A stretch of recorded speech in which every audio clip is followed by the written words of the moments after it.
What's your career? Or is it career? Well, you're welcome to another edition of Mixup Corner TV with me, Carolina, the only Carolina in the world.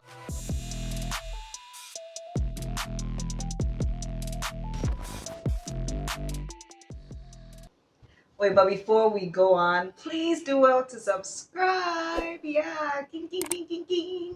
And get all the latest updates and notifications from moi. Well, so let's go to today's words. Career. Career.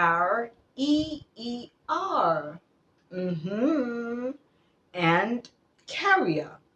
Carrier. Confusing, right?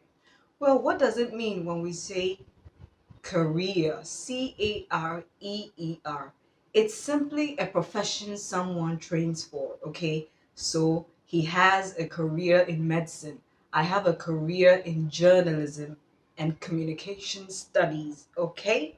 But when we say carrier, it simply means a poly bag, okay, or a receptacle for carrying something.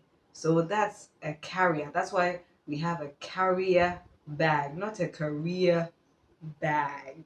All right. Or it's a vehicle for transporting something, or a company that transports goods. Yeah.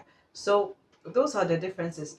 Career, career, a profession, and then carrier, carrier, it's a container for carrying something. So I hope you have gotten the differences and the clarification. It's Mixup Corner TV with me, Carolina Owusu Asamoah. Don't get it mixed up.